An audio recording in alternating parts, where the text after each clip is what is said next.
जी हाँ, नमस्कार। Newsletter with Rakesh Ranjan में आपका स्वागत है। आज एक ज़रूरी बात, इतिहास ने भारत का जो नक्शा बनाया है उसमें नदी, नाले, पेड़, पर्वत, वन, धन को तो दर्शित किया है, लेकिन नक्शे के ओर छोर में कहीं भी किसी और इंसान परिलक्षित नहीं होते। नक्शे में इंसान की इस अनुपस्थिति को अपूर्ण नक्शा मानकर आवश्यक तौर पर दर्शाना चाहिए। आपको बता दें कि इसे मैंने विमर्श ग्रुप से आपके लिए ख़ास तौर पर साभार लिया है। तो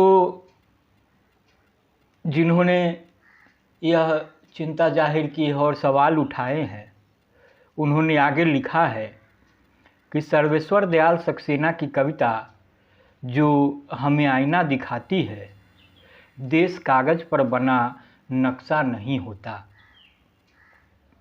आप इस कविता को भी सुन लें। यदि तुम्हारे घर के एक कमरे में आग लगी हो तो क्या तुम दूसरे कमरे में सो सकते हो? यदि तुम्हारे घर के एक कमरे में लाशें सड़ रही हो तो क्या तुम दूसरे कमरे में प्रार्थना कर सकते हो?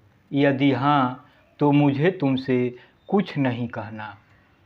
देश कागज़ पर बना नक्शा नहीं होता कि एक हिस्से के फट जाने पर बाकी हिस्से उसी तरह साबुत बने रहें और नदियाँ, पर्वत, शहर, गांव वैसे ही अपनी अपनी जगह दिखें, अनमनी रहें। यदि तुम यह नहीं मानते तो मुझे तुम्हारे साथ नहीं रहना है। इस दुनिया में आदमी की जान से बड़ा कुछ भी नहीं है, न ईश्वर, न ज्ञान, न चुनाव। कागज़ पर लिखी कोई भी इबारत फाड़ी जा सकती है और ज़मीन की 60 परतों के भीतर गाड़ी जा सकती है। जो विवेक खड़ा हो लाश को टेक, वह अंधा है। जो शासन चला रहा हो बंदूक की नली से, हथियारों का धंधा है। यदि तुम यह नहीं मानते तो मुझे अब एक क्षण भी तुम्हें नहीं सहना है। याद रखो, एक बच्चे की हत्या, एक औरत की मौत, एक आदमी का गोलियों से चिथड़ा तन किसी शासन का नहीं, संपूर्ण राष्ट्र का है पतन। ऐसा खून बहकर धरती में जज्ब नहीं होता, आकाश में फहराते झंडों को काला करता है।